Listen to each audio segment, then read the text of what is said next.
के वर्णन करते हैं। तो पूर्व का प्रसंग है कि जब समाधि की अवस्था प्राप्त हो जाती है तब व्यक्ति का मन परमात्मा में लग जाता है। अब जब परमात्मा रूप जो लाभ को प्राप्त हो गया व्यक्ति, उस परमात्मा रूप लाभ से अधिक किसी दूसरा लाभ नहीं जानता है। ऐसा जो व्यक्ति है, जो साधक अथवा साधिका आत्मा में स्थित हो गए हैं, उसको जो महान दुख आ जाने पर भी, ज्ञान होने के पश्चात, समाधि लग जाने के पश्चात, यदि उसके जीवन में प्रारब्ध भोग में यदि दुख आ गए बहुत, तो उन दुखों से वह विचलित नहीं होता और स्वरूप से च्युत नहीं होता है, भय नहीं प्राप्त होता है। इसलिए भगवान श्री कृष्ण ने 23वें श्लोक में वर्णन कर दिया कि ऐसा जो योग है, जो सारे दुखों को नष्ट करने वाला है, जो योग नाम से कहा गया है, ऐसे योग को निश्चय रूप से जानना चाहिए। और कैसे? वैराग्य से रहित। ऐसा नहीं होना चाहिए कि हमने 1 महीना तो हमने योग कर लिया, तो 1 महीने के बाद कोई सिद्धि प्राप्त हुई नहीं तो छोड़ देना चाहिए, छोड़ दें हम, ऐसा वैराग्य न होए। इसलिए अनिर्वण्य चेतसा बोल दिया। वैसे वैसे बहुत से व्यक्ति करते हैं ना, कोई अनुष्ठान किया लेकिन अनुष्ठान करते करते उनको कोई सिद्धि प्राप्त हुई नहीं, तो कहते हैं इस अनुष्ठान से मेरे कोई फायदा हुआ ही नहीं, तो ये अनुष्ठान को छोड़ देता हूँ मैं। तो बहुत से व्यक्ति छोड़ देते हैं। तो उसको भगवान श्री कृष्ण ने कहा कि यदि आप योग में लग गए हैं तो उस योग को छोड़ना, उस योग से वैराग्य न हो, वैराग्य वाले न हो। अनिर्वण्य चेतसा बोल दिया। निर्वण्य चेत का अर्थ हो गया, निर्वण्य शब्द का अर्थ हो तो वैराग्य। तो वैराग्य वाले चित्त के द्वारा, यानी वैराग्य न हो, योग से वैराग्य न हो, जगत से तो वैराग्य होए। किससे? जगत से तो वैराग्य हो, लेकिन भगवान का भजन करने से वैराग्य न होए, भगवान का पूजा पाठ करने से वैराग्य न होए, भगवान का ध्यान करने से वैराग्य न होए। अन्य विषय भोगों से तो वैराग्य होए, अन्य विषय भोगों से वैराग्य न होगा तो भगवान के प्रति प्रेम जागृत होगा ही नहीं, होगा लेकिन कम होगा, है ना। तो इसलिए जगत से वैराग्य होए और भगवान से वैराग्य न होए, ध्यान योग से वैराग्य न होए, और निष्काम कर्म से वैराग्य न होए, और वेदांत से वैराग्य न होए। सबसे ज्यादा वेदांत से वैराग्य जल्दी हो जाता है व्यक्ति को, कुछ समझ में नहीं आता है, और ब्रह्म से तो हो ही जाता है वैराग्य। तो ब्रह्म दिखता ही नहीं है, भगवान तो फिर भी दिख जाते हैं रामकृष्ण के रूप में, लेकिन ब्रह्म तो दिखता ही नहीं है। तो उस ब्रह्म से ज्यादातर लोग वैराग्य ही हो जाते हैं। तो इसलिए भगवान ने कह दिया, निश्चय रूप से निश्चय करके, दृढ़ निश्चय करके वह योग जानने योग्य है, और वैराग्य से रहित चित्त के द्वारा जानने योग्य है। अब आगे कहते हैं, किंचा और भी इस प्रकार से योग करना चाहिए। अब प्रतिज्ञा करके और भी कहते हैं, जब योग हो जाएगा तो इस प्रकार के जो मन के द्वारा चिंतन करना चाहिए, और फिर सारे अशेष जो दुख हैं उन दुख की निवृत्ति हो जाती है, और कामना को त्याग देना चाहिए। उसको लेकर के यहाँ पर 24वां श्लोक का पाठ करते हैं। संकल्प प्रभवान कामांस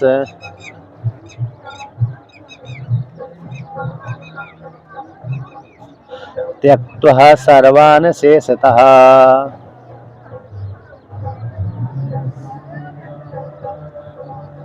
मनसैवेन्द्रिय ग्रामम्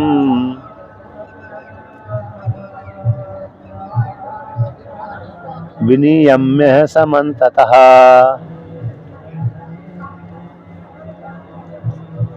तो यहाँ पर कहते हैं, संकल्प प्रभवान कामांस सर्वान, जितने भी कामना है वो सारी कामना संकल्प को लेकर के उठती हैं।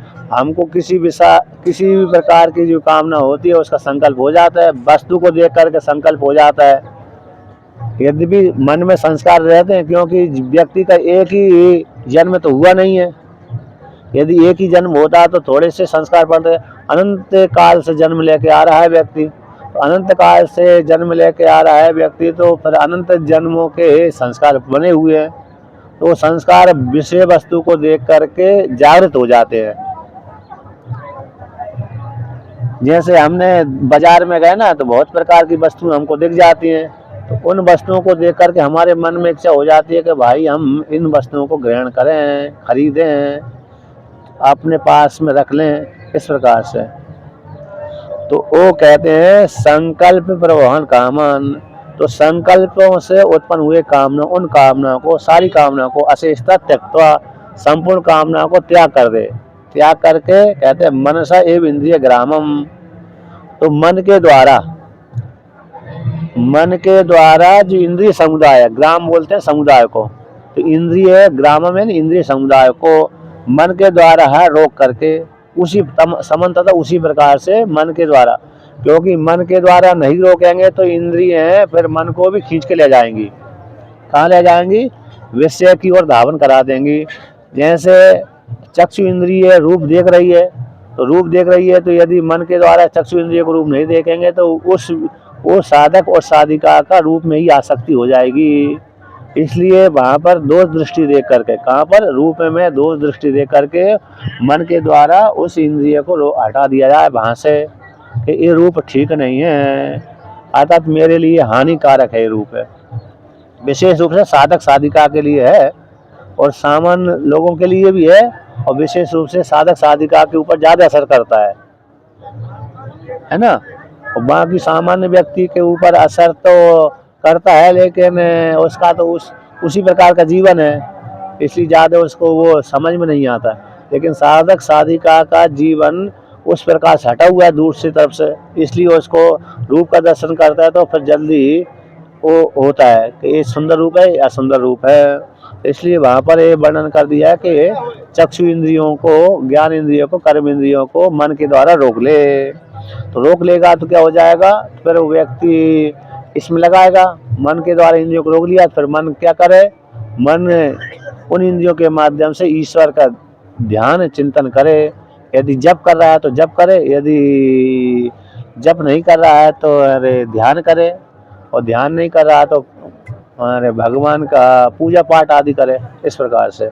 लेकिन विषय वस्तु की ओर जाने वाली इंद्रियों को वहाँ से रोक करके मन के द्वारा आत्मा का ही चिंतन करे। इस प्रकार से भगवान श्री कृष्ण ने नियम बतला दिया। क्या हुआ? नियम विधि, नियम वर्णन कर दिया। तो इस प्रकार से व्यक्ति ऐसा करेगा तो उसको सिद्धि की प्राप्ति हो जाएगी।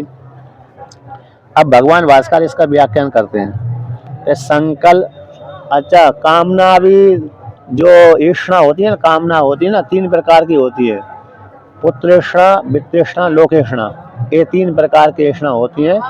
इन 3 प्रकार की ईष्णाओं में भी साध्य और साधन ईष्णा होती है। जो भी हम साध्य कर रहे हैं उसके लिए कोई ना कोई साधन है। जैसे हम मेले में आए ना, मेला हमारे लिए साध्य है। मेला हमारे लिए कैसा हो गया? कुंभ मेला साध्य है। उसका साधन कौन हो गया? अरे कार हो गई, है ना, बस हो गई, ट्रेन हो गई, और 2 पहिया वाहन हो गए, 4 पहिया वाहन, 2 पहिया वाहन और 1000 पहिया वाहन, ये हमारे लिए साधन बन गए। इन साधनों से हम मेले, प्रयागराज मेले में आ सकते हैं। तो प्रयागराज हमारा साधन हो गया और साधन उसके हो गए। तो उसी प्रकार से जो भी हम कामना कर रहे हैं वो कामना साध्य हो गई और कामना के लिए साधन साधन हो गए। तो साध्य साधन में जो 3 प्रकार की ईष्णा होती है, पुत्रेष्णा, वित्तेष्णा, लोकेष्णा, सारी ईष्णाओं को 3 ईष्णाओं में बांट देते हैं। जितनी भी ईष्णा होती हैं, बहुत सी ईष्णा होती हैं, किसी को किसी प्रकार की ईष्णा, किसी को दूसरे प्रकार की ईष्णा, अन्य को अन्य प्रकार की ईष्णा होती हैं। तो श्रुति ने सभी को संग्रह कर दिया, बहुत सी अनंत ईष्णाओं को 3 में अंतर्भूत कर दिया। इन 3 से ही जगत चालू हो जाता है। पुत्रेष्णा, पुत्र कह देने से पत्नी की ईष्णा आ जाती है। वित्तेष्णा, तो वित्तेष्णा से कर्म करने लगता है, वित्त नहीं है तो व्यक्ति को कर्म ही नहीं कर सकता। फिर लोकेष्णा, धन आ जाने के पश्चात व्यक्ति के मन में आ जाती मेरा जय जयकार हो, यश हो, फैला हो, तो ये तो है ईष्णा हो। पुत्रेष्णा, इसको लोकेष्णा बोलते हैं, यश के लिए।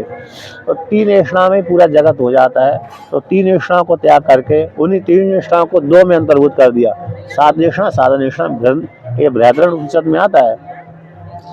तो इस प्रकार की सारी ईष्णाओं को रोक करके मन के द्वारा इंद्रियों को विशेष हटा करके मन के द्वारा आत्मा का चिंतन करे।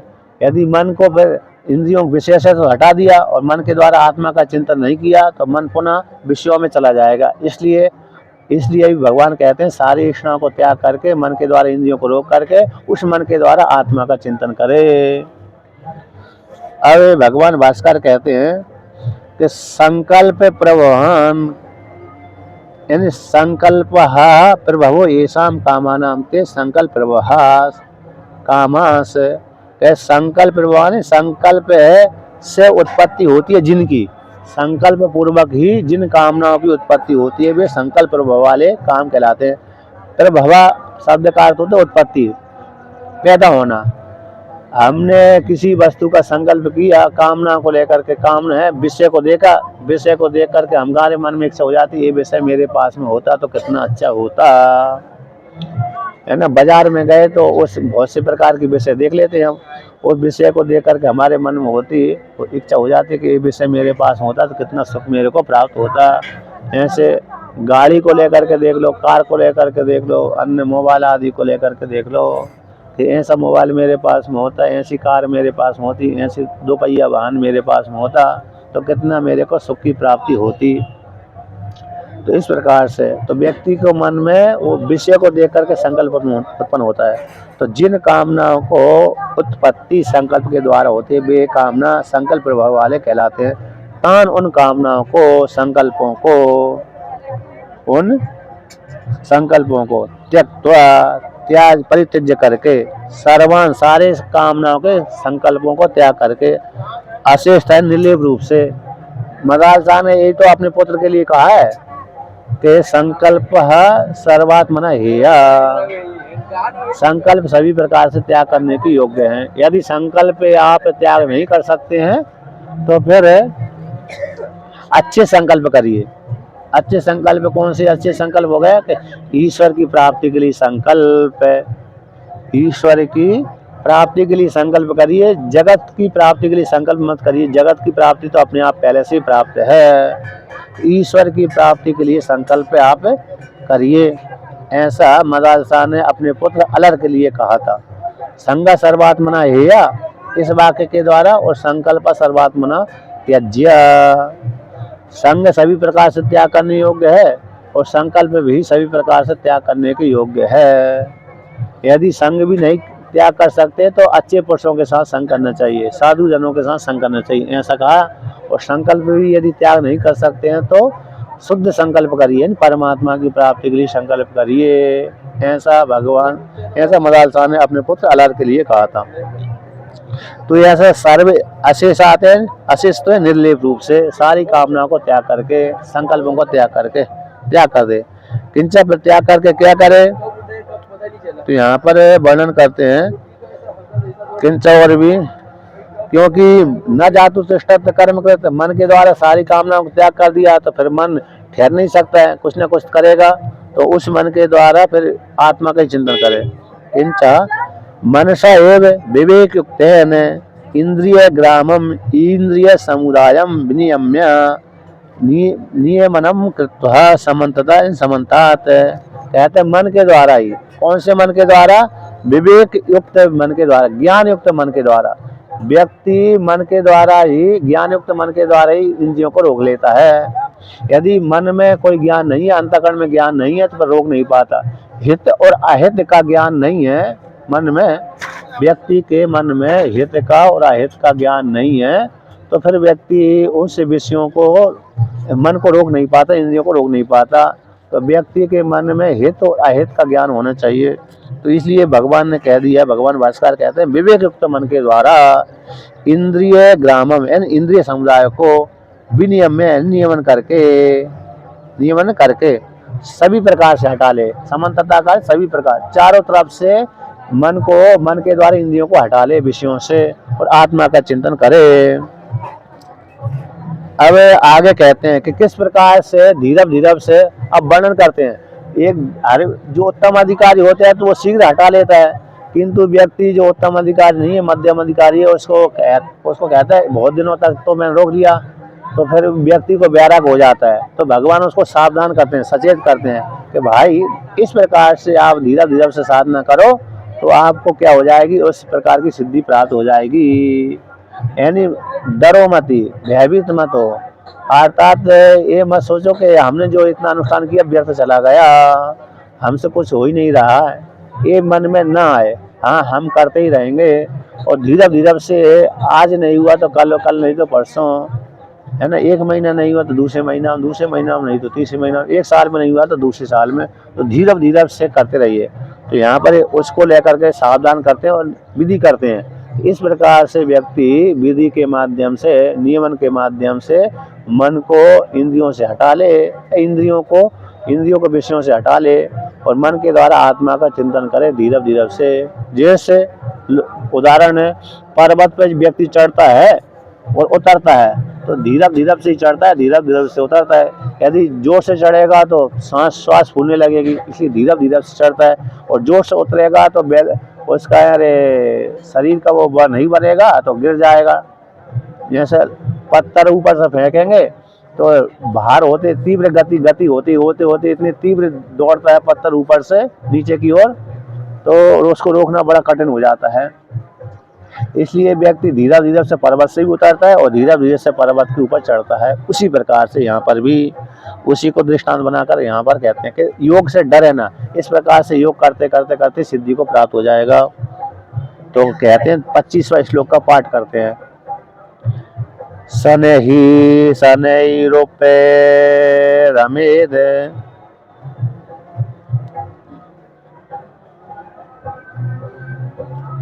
बुद्ध्या धृति गृहीतया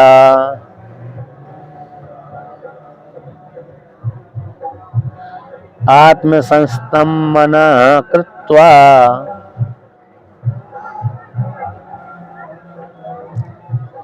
न किंचिदपि चिंतयेत।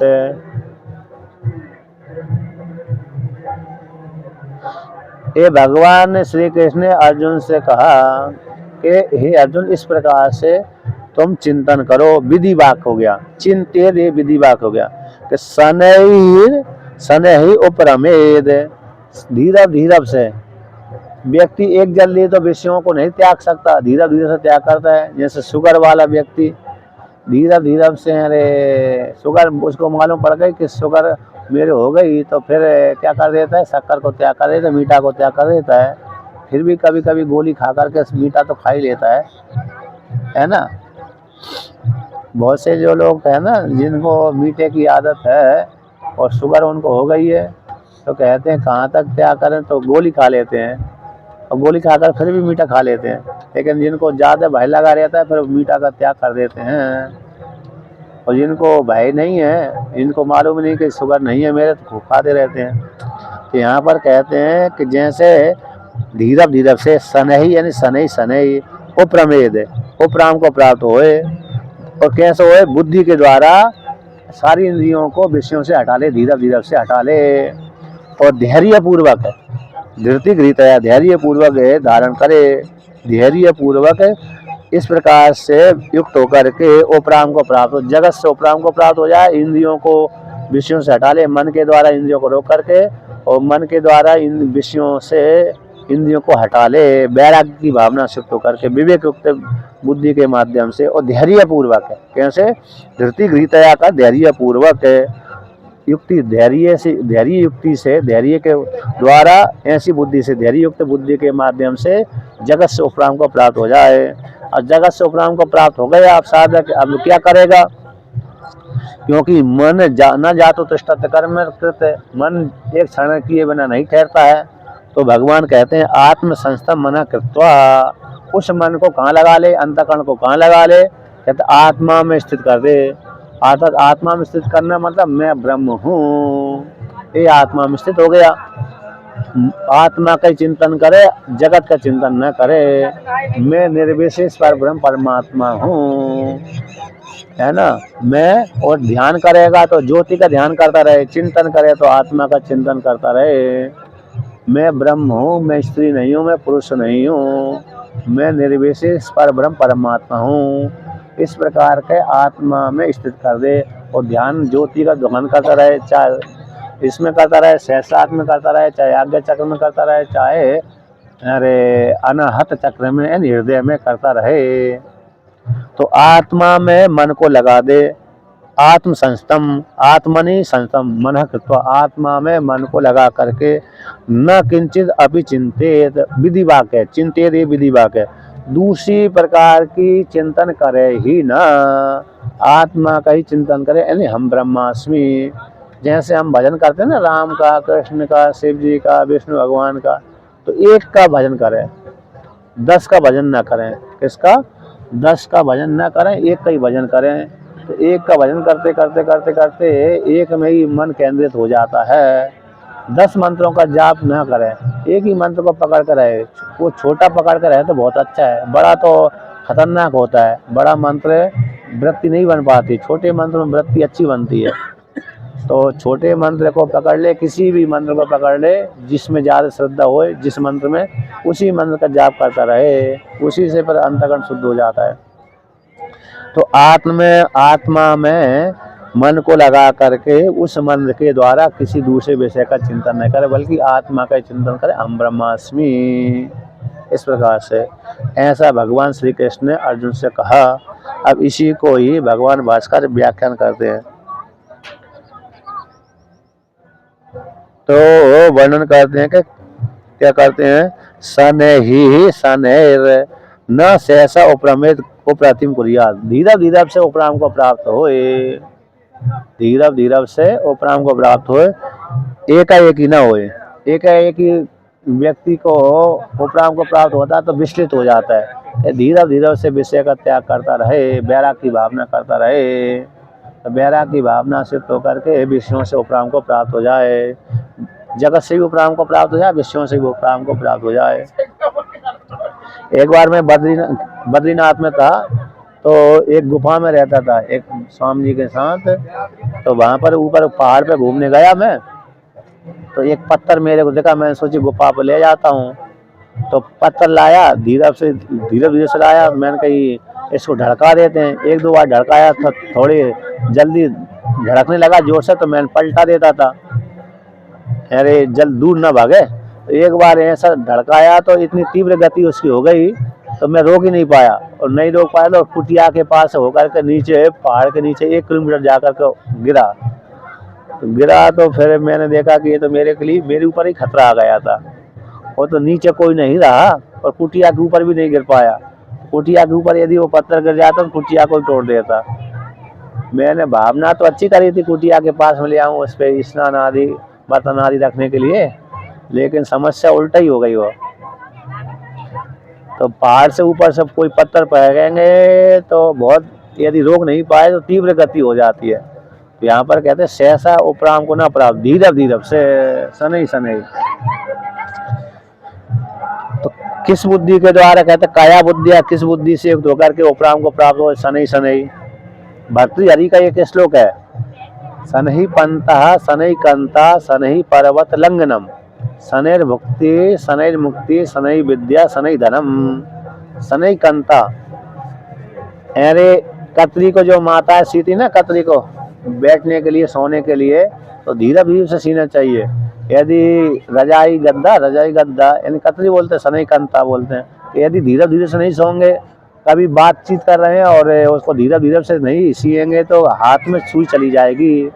हाथ में सुई चली गई तो फिर व्यक्ति को वो होगा, कष्ट होगा। इसलिए वहाँ पर कहा सावधानी से धीरे धीरे से क्या करे, कंता को सी, पंता भी यानी मार्ग को भी, मार्ग लंघन करे, यानी पर्वत को लंघन करे, धीरे धीरे से चले।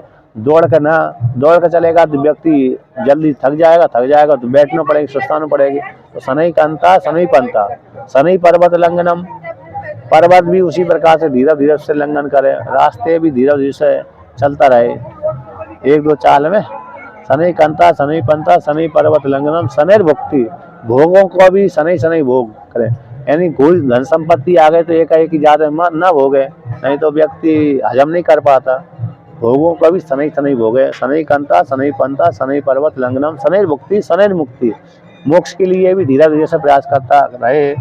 शनैः विद्या शनैः धनम, और धन भी अर्जन करे तो धीरे धीरे से कमाए, और विद्या का भी धीरे धीरे से धैर्य पूर्वक यानी अर्जन करता रहे, कि वहाँ पर आया है।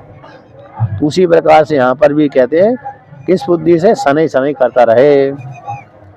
किम विशिष्टया, किस प्रकार से कैसी बुद्धि के द्वारा शनै शनै जगत से उपराम हो आत्मा का चिंतन करते रहे। धृति घृतया, धृति यानी धैर्य पूर्वक, धृत्याकार का धैर्य पूर्वक, घृतया धृति घृतया धैर्य रूप युक्ति के माध्यम से, धैर्य धारण करके, धैर्य रूप युक्ति के माध्यम से। हाँ, आज सिद्धि को प्राप्त नहीं हुई तो धीरे बाद में तो हो ही जाएगी, है ना। अभी 15 दिन में सिद्धि प्राप्त नहीं हुई तो फिर अरे 15 दिन के बाद में हो जाएगी। ऐसे प्रकार धैर्य धारण करके आत्मा का चिंतन करता रहे।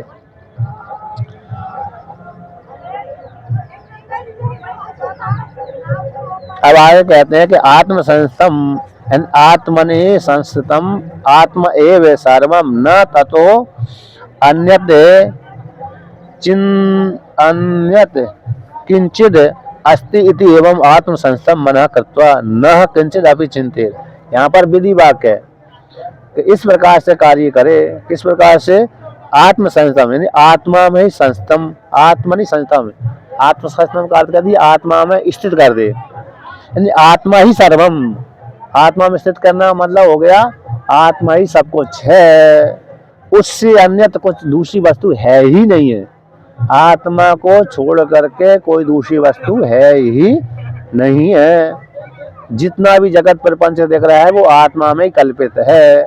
आत्मा से इतर नाम की कोई स्त्री भी नहीं है, आत्मा से इतर नाम की कोई पुरुष भी नहीं है, आत्मा से इतर नाम का कोई बालक बालिका भी नहीं है, स्त्री पुरुष जानवर कुछ भी नहीं है। आत्मा ही सब कुछ है। आत्मा ही तद रूप में गई है, स्त्री के रूप में, पुरुष के रूप में, बालक बालिका के रूप में, माता पिता के रूप में, जानवर के रूप में, पशु पक्षी के रूप में, देवताओं के रूप में, देवता देवियों के रूप में, सभी में आत्मा ही तत्त उपाधि को लेकर गई है। इसलिए आत्मा से भिन्न कुछ है ही नहीं है। इस प्रकार से ऐसा जानना ही आत्म संस्थम कहलाता है। आत्मा में स्थित मन को बना करके न किंचित भी चिंतित, दूसरी वस्तु का चिंतन करे ना। सब कुछ आत्मा ही है तो आत्मा से तो दूसरी वस्तु है ही नहीं, तो फिर चिंतन किसका करेगा मन। इसलिए दूसरे विषय भोगों का चिंतन न करे, बल्कि सब कुछ आत्मा ही, तो आत्मा का चिंतन करे। ऐसा योग से परम अवधि, यही योग की परम अवधि है, उत्कृष्ट अवधि, परम अवधि, श्रेष्ठ अवधि है। इस प्रकार से यानी आत्मा को छोड़ करके दूसरी वस्तु है ही नहीं है, दूसरी चिंतन करता ही नहीं है, आत्मा के चिंतन करते हैं। यानी हम ब्रह्मास्मि, मैं ब्रह्म हूँ, है ना। और जो भी कर्म करता है आत्मा की प्राप्ति के लिए करता है, जो भी दान पुण्य करता है वो भी आत्मा की प्राप्ति के लिए करता है, जो भी अनुष्ठान आदि करता है वह भी आत्मा की प्राप्ति के लिए करता है, अंतःकरण शुद्धि के लिए, आत्मा की प्राप्ति के लिए करता है। यानी फिर चिंतन करता है तो आत्मा का ही चिंतन करता है, मैं ब्रह्म हूँ, मुझसे भिन्न कोई दूसरा है ही नहीं है। इस प्रकार से अहंकार से रहित होकर के, किस प्रकार से? अहंकार से रहित होकर के इस प्रकार से कर्म करता है। अब आगे यन मन का ये जो मन का निश्चल्य में थी, इस प्रकार से मन निश्चल भाव को प्राप्त हो जाता है। जब आत्मा का चिंतन करेगा तो आत्मा से तर मन जाएगा ही नहीं, तो मन उसी आत्मा में लग जाता है। जैसे भौरा मग्न हो जाता है, किसी मकरंद को देख करके मग्न हो जाता है तो उसी में तल्लीन हो जाता है, रस स्वादन करता ही रहता है ना। देखा होगा आपने, जाना होगा, जो मकरंद को देख करके जो भौरा आदि होते हैं उसके गंध में और रस में इतना मग्न हो जाता है कि उसको दूसरी वस्तु का भान ही नहीं देता है। उसी प्रकार के आत्मा का चिंतन करते करते करते मन आत्मरूप हो जाता है। कैसे हो जाता है? मन आत्मरूप हो जाता है। जैसे दूसरा लौकिक उदाहरण है ना, जब लोहे को पिघलाते हैं ना, अग्नि में डालते हैं, तो यद्यपि लोहा अलग है, अग्नि अलग है, किंतु वो लोहे को अग्नि पानी बना देती है, जल बना देती है, तरल बना देती है, अपने रूप में अपने आकार में ढाल लेती है। जैसी अग्नि पीली पीली होती है ना, उसी प्रकार रोहित रूप से उसी प्रकार के वो लोहा भी उसी प्रकार हो जाता है, पिघल जाता है। एक फैक्ट्री में हम मुंबई, अरे वहाँ पर महाराष्ट्र में गए थे, लोही वाली फैक्ट्री में, और तो वहाँ पर देखा था कि लोहा पिघला करके ऐसे फेंक रहे थे, तरल पदार्थ बना करके, और आगे आगे जो लोहा जाता रहा, पीछे पीछे वो आगे जैसी ठंडी लगती रही वैसे टाइट गरम गरम होता रहा, सरिया आदि बनते रहे। लेकिन जब पिघलाते हैं भयंकर रूप से, तब तो पूरा पानी जल के जैसा हो जाता है, तरल पदार्थ है एक फैक्ट्री में हमने देखा था, गए थे एक कार किसी की फैक्ट्री में महाराष्ट्र में। तो आगे कहते हैं, अब पुनः और भी करते हैं, 26वें श्लोक के द्वारा वर्णन करते हैं कि तत्र एवं आत्मसंतम मना कर्तुम प्रवृत्ति हो गए। तत्र वहां पर, कहां पर, आत्मा में निश्चल हो गया है ना, आत्मा में मन को लगा दिया तो व्यक्ति की अनेक जन्मों के संस्कार बैठे हुए हैं, वहां से व्यक्ति का मन क्या हो जाता है, बाहर की ओर धावन करता है। जैसे किसी पशु को हमने बांधा है तो फिर वो, ये पहले तो वो छुट्टा रहता था, मन कैसा रहता था, पशु छुट्टा रहता था, इसलिए स्वतंत्र रहता था। अब हमने उस पशु को बांधना चालू कर दिया, बांध दिया, तो जब बांधने लगे तो फिर वो छूटने की प्रयास करता रहता है। क्या करता रहता है, प्रयास है कि मेरे को कहाँ से बंधन की प्राप्ति हो गई। पशु कहता है कि मेरे को ये रस्सी खुल जाए, दूसरा खोल दे, या तो स्वयं खोलने का प्रयास करता है, भागने की कोशिश करता है, छूटने की कोशिश करता है। तो छूटने की कोशिश करता है तो ताकत लगाता है। उसी प्रकार से मन को आत्मा में लगा दिया, किंतु पूर्व के संस्कार बैठे हुए हैं, ज्यादा प्रबल हैं अभी, तो मन वहां से समाधि को छोड़ करके, आत्मा के चिंतन को छोड़ करके विषय भोग की ओर धावन करता है। जब धावन करता है तो फिर वहां से, जब जहाँ पर विषय की ओर मन धावन करता है, वहां से मन को हटा ले, उसी को लेकर कहते हैं कि तत्र एवं इस प्रकार से, तत्र वहां पर आत्मा में मन स्थित हो गया है, एवं इस प्रकार, तो आत्मसंस्थम, आत्मा में स्थित हुआ मन को करने के लिए प्रवृत्ति होगी है। तो जब प्रवृत्त हो जाता है तो विषय को धावन करता है, तो विषयों की ओर से हटा ले मन को, उसको लेकर के कहते हैं। यहाँ पर कहते हैं आश्चर्य, राग द्वेष वश से मन कहाँ जाता है, बाहर के विषयों के राग और द्वेष के वश को लेकर के, राग के और द्वेष के अधीन होकर के जो चंचल मन है ना, चंचल मन वहां पर चला जाता है, राग को लेकर के और द्वेष को लेकर के। किसी भी वस्तु में राग भी बैठा हुआ है तो वहां पर चला जाता है, किसी वस्तु में द्वेष बैठा हुआ है तो वहां पर चला जाता है। एक लौकिक है, एक स्वामी जी, महात्मा जी, एक महात्मा जी के पीछे पीछे चल रहे थे, दोनों ही महात्मा श्रेष्ठ थे। तो आगे जो आश्रम के महंत जी थे वो आगे चल रहे थे और दूसरे महात्मा जी उनके पीछे चल रहे थे। अब उन महात्मा जी का आश्रम दूसरी जगह था और दूसरे महात्मा जी के पास में आए थे। तो क्या हुआ, जो आए थे महात्मा जी, उनका पहले किसी आश्रम के पड़ोसी से झगड़ा हो गया होगा, उसने खूब परेशान किया होगा। अब परेशान किया होगा तो यद्यपि मिलने आए दूसरे महात्मा के साथ और पीछे पीछे चल रहे थे, तो उनके मन में वृत्ति जागृत हो गई द्वेष वाली। तो कहते हैं कि वृत्ति जब जागृत हो गई तो अपने हाथ में डंडा था ही, वृत्ति तो थी, तो डंडा घुमाने लगे उसको मारने के लिए यद्यपि, और कुछ कुछ बोलने लगे।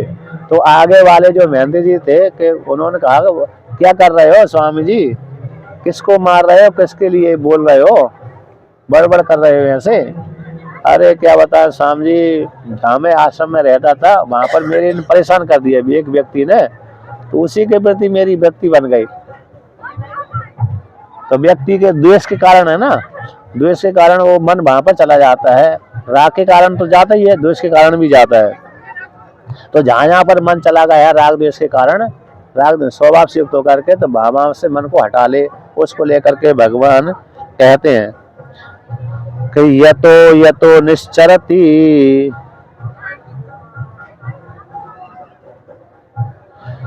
मनश्चंचलमस्थिरम् ततस्ततो नियम्यैतद्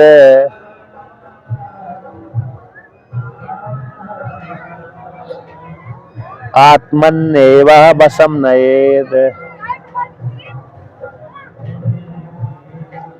तो यहाँ पर कहते हैं कि आत्मा में यद्यपि मन को लगा लिया फिर भी कहते ये तो निश्चरति मनस चंचलम अस्थिरम, जो अस्थिर चंचल मन है, आत्मा में लगा हुआ मन है, उस मन में राग द्वेष के अधीन होकर के, किसके अधीन होकर के, राग द्वेष के अधीन होकर के वहां पर विषय भोग के लिए जाता है। जैसे चक्षु इंद्रिय रूप को देखने के लिए चली जाती है, श्रोत्र इंद्रिय शब्द को श्रवण करने के लिए चली जाती है, रसना इंद्रिय रस को ग्रहण करने लगती है, गंध घ्राण इंद्रिय गंध को सूंघने लगती है, तो कर्म इंद्रिय कर्म करने लगती है। तो जहाँ जहाँ पर राग के अधीन होकर के, द्वेष के अधीन होकर के, जहाँ जहाँ पर इंद्रिय मन भी और इंद्रिय भी वहाँ पर चला जाता है, तो वहाँ से कहते हैं अस्त्र जो मन है वहाँ पर चला जाता है, तो वहाँ से क्या करे, ततो ततो नियम में, जिस जिस राग द्वेष के अधीन होकर के जिस जिस विषय में जा रहा है मन को वहाँ से हटा ले। क्या करे, अभ्यास और वैराग के माध्यम से मन को वहाँ से हटा ले, और हटा कर क्या करे, ततो ततो नियम में, वहाँ उस स्थान से उस विषय से हटा ले, हटा करके ये तो इस प्रकार से इस मन को आत्मन ये बसम रहे, आत्मा में ही लगाता रहे, आत्मा का ही चिंतन करता रहे। तत्चिंतनम तत्कथनम अन्योन्यम तत्प्रबोधनम एकम एक परत्वम च ब्रह्म व्यासम विदुरबोधा। तत्कथनम, आत्मा का ही कथन करे, आत्मा के विषय में वार्तालाप करे, आत्मा का ही चिंतन करे, किसी दूसरे से वार्तालाप भी करे तो आत्मा के विषय में ही वार्तालाप करे, जगत के विषय में वार्तालाप आदि न करे। इसी को ही बोलते हैं ब्रह्म अभ्यास। तत्चिंतनम तत्कथनम अन्योन्यम तत्प्रबोधनम, तत्चिंतनम आत्मा का चिंतन करे, तत्कथनम आत्मा का ही कथन करे, एक दूसरे से वार्तालाप करे तो उसी के विषय में चर्चा करे। तत्चिंतनम तत्कथनम अन्योन्यम तत्प्रबोधनम एकम एक परत्वम सा, एकम एक परत्वम चा, एक के अधीन रहे। जैसे एक स्त्री एक पति के अधीन रहती है, उसी प्रकार से अरे साधक भी उसी आत्मा का ही चिंतन करता रहे, दूसरे का चिंतन न करे। ब्रह्म व्यासम विदुरबोधा, इसी को ही ब्रह्म कहते हैं, मैं ब्रह्म हूँ। इसी को ही भागवत पुराण में आता ना, भागवत पुराण में तन मनस्का तदालापा तद विचेष्टा तदात्मिका तद गुणान एव गायन्ति न आत्मगाराणि सस्मरु, ये भागवत का श्लोक है। गोपिका तन मनस्का, कृष्ण मन वाली हो गई थी, तन मनस्का तदालापा, कृष्ण का ही कथन करती थी, तन मनस्का तदालापा तद विचेष्टा, भगवान श्री कृष्ण ने जो भी चेष्टा करी होगी बालापन से लेकर के उनके मिलने तक है, तो उसी प्रकार की गोपिका चेष्टा करती थी। तन मनस्का तदालापा तद विचेष्टा तदात्मिका, वो कृष्ण के स्वरूप वाली हो गई थी। तदगुणान एव गायन्ति, भगवान श्री कृष्ण के गुणों को गान करती थी। न आत्मगाराणि सस्मरु, आत्मा का तो वो चिंतन नहीं करती थी, मैंने सुंदर इतनी सुंदर साड़ी पहनी है, मैं इतनी गोरी हूँ, मैं ऐसी हूँ ऊँची हूँ, ऐसा चिंतन नहीं करती थी वो, बल्कि कृष्ण का ही चिंतन करते रहते थे। तो ये चिंतन कैसा हो गया, आत्मा की प्राप्ति का चिंतन हो गया, मार्ग है वो। भागवत में भी भगवान की प्राप्ति का मार्ग है, और अरे इसमें भी आता है, इस प्रकार से गीता में भी आता है, पंचदशी में भी आता है, योग वासिष्ठ में भी आता है। तत्चिंतन, भगवान भास्कर का भी ये श्लोक है, तत्चिंतनम तत्कथनम, ये जो श्लोक है पंचदशी में आया है, और योग वासिष्ठ का श्लोक है। उसमें थोड़ा दूसरी प्रकार ज्ञानाभ्यास ब्रह्म विदुरबोधा ऐसे बोलते हैं, ब्रह्म अभ्यास विदुरबोधा ऐसा पंचदशी में वर्णन कर दिया। भगवान भास्कर का श्लोक है, विद्यारायण स्वामी ने पंचदशी में उसी को उद्धृत कर दिया और कुछ शब्द अलग कर दिए इस प्रकार से। तो जहाँ जहाँ पर भी मन जा रहा है वहाँ अस्थिर जो मन है उस विषय देश में चला जाता है, उस विषय को भोगने के लिए। तो वहाँ पर से वैराग की भावना करके उस स्थान से मन को हटा ले। वैराग की भावना नहीं करेंगे ना तो फिर मन नहीं हटेगा।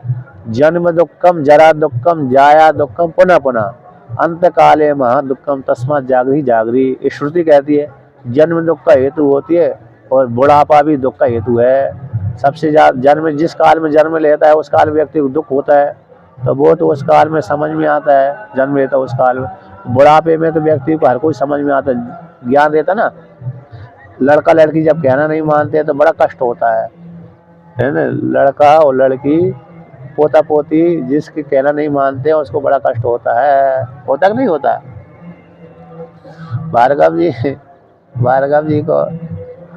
भार्गव जी को रोटी बनाना पड़ रही है ना, इनके लड़के दूसरे देश में है और पति अकेले रहते हैं, अब रोटी बनाना स्वयं को पड़ रही है। क्यों?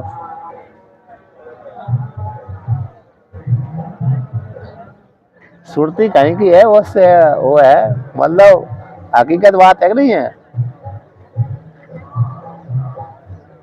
लड़का लड़कियां जिनके दिल्ली में रह रहे हैं वही यहाँ पर रह रहे हैं, अब मजबूरी में रोटी बनाना पड़ रही है बुढ़ापे में भी। तो इसलिए जन्म दुक्खम जरा दुक्खम, जरा यानी बुढ़ापा, बुढ़ापा भयंकर कष्ट वाला। जन्म दुक्खम जरा दुक्खम जाया दुक्खम पुनः पुनः। अब विषय से युक्त है तो व्यक्ति को स्त्री पुरुषों से दुख होता है, जन्म दुखम, जरा दुखम, जाय दुखम, पुनः पुनः अंत काले महा दुखम। जब अंत काल बोल दिए, जब मरण काल आता है ना, उस काल में भयंकर कष्ट होता है। तो श्रुति सावधान कर देती है, भाई जागो जागो जागो, अज्ञान निद्रा से जाग जाओ। अज्ञान निद्रा से जागना मतलब हो गया कि मैं परब्रह्म परमात्मा हूँ, मैं कर्ता भोक्ता नहीं हूँ, स्त्री पुरुष नहीं हूँ, जन्मने वाला मरने वाला नहीं हूँ, बल्कि कौन है, निर्विशेष परब्रह्म परमात्मा मैं ही हूँ। ये जागना हो गया और स्वरूप का चिंतन भी हो गया। अज्ञान निद्रा भी इससे उठ गया ऊपर और स्वरूप में जागना होगा कि मैं ब्रह्म निर्विशेष परब्रह्म परमात्मा हूँ। इस प्रकार से व्यक्ति चिंतन करता रहे। अब इसका भाष्य फिर कल ही करेंगे, है ना, 26वें श्लोक का।